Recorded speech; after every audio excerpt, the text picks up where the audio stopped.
welcome to Arachno-room. In this video you're going to see the pairing of the Lasiodora parahybana, which is a salmon pink bird-eating tarantula. These were paired off in August 2020 and it was a successful fertilisation of the female. As you can see, the male is at the top left hand side and the female is a larger one just at the side of the wood. As you can see, he's slowly pushing her back into the corner, which is obviously an advantage for the male to get a quick getaway. And now you'll see here, you'll just see nice a close-up shot as the emboli is actually going straight into the epigastric furrow, which is an excellent fertilisation. And then it's a quick getaway from the male as he does need to get away as quick as he can. And on the 25th of December 2020, she actually dropped the egg sac. Now this was 35 days on, and it's our attempt to try and get the egg sac away from the female.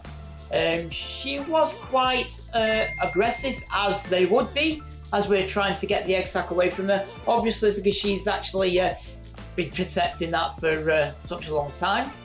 As you can see there, we are trying to shield as much as possible because she is a big girl and she's definitely not wanting to get rid of that egg sac. It did take a couple of attempts to get rid of it, but in the end, perseverance paid off and she did let go.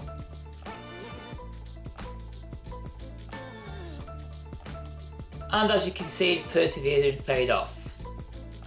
She was a bit grumpy, flicking hairs at the end of it, but she'll soon get back to normal. She's always been quite a placid salmon pink. Never had any problems, but obviously she's going to be grumpy just because of what we've done. And as you can see, it's quite a large egg sac. It's roughly the size of the palm of my hand. My arms are not that big, but it is a good size for that species of tarantula.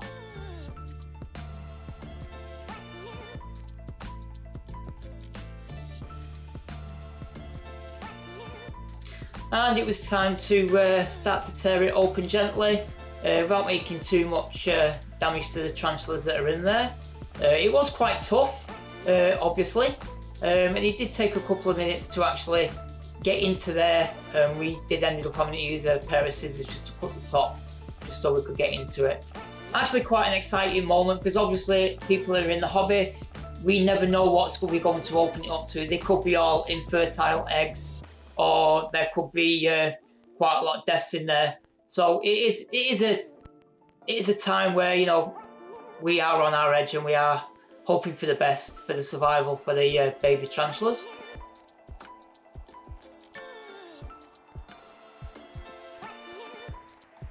So there we are, quick sniff of the scissors, and we could just see inside, and it was quite a bit of relief just to see the eggs and legs from that hole. So it was nice relief at the end of this one.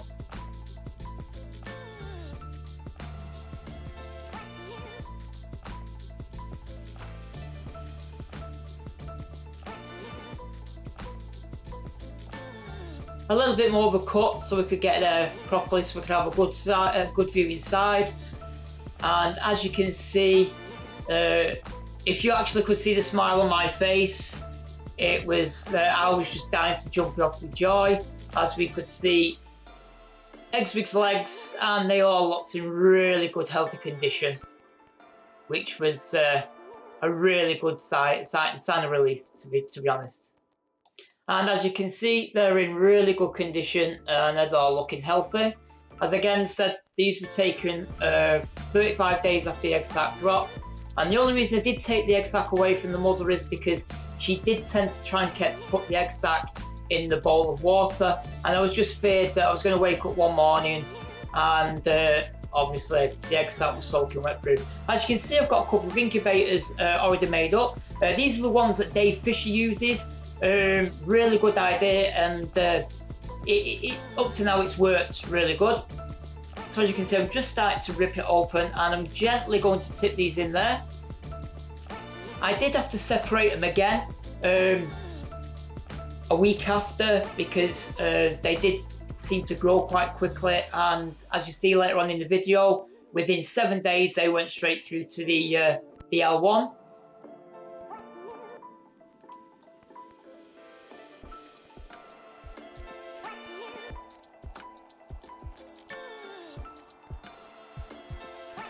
The small tiny white dots that you can see that are not related to the tarantula, these are basically the shells from the eggs that they've actually come out of. So as you can see, there is a large amount of tarantulas there. I've no idea, I haven't counted how many I've got, but estimated probably well over 1,000 eggs with legs. So we've got 2 incubators all set up. They're now actually in 3 separate incubators. So I'm just getting the rest of them out, making sure there's none left, and gently tapping them out so we don't do too much damage.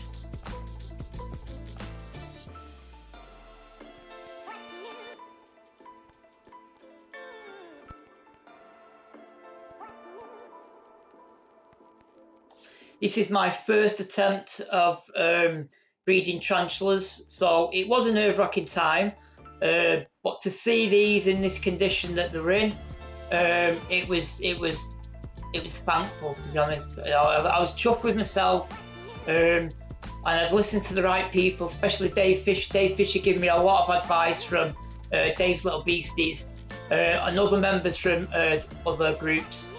They've all helped me in every way and every step possible. So I'm really grateful for everybody else to offering help and advice. And obviously the help and advice has paid off, because as you can see, we've got a lovely clutch of eggs with legs.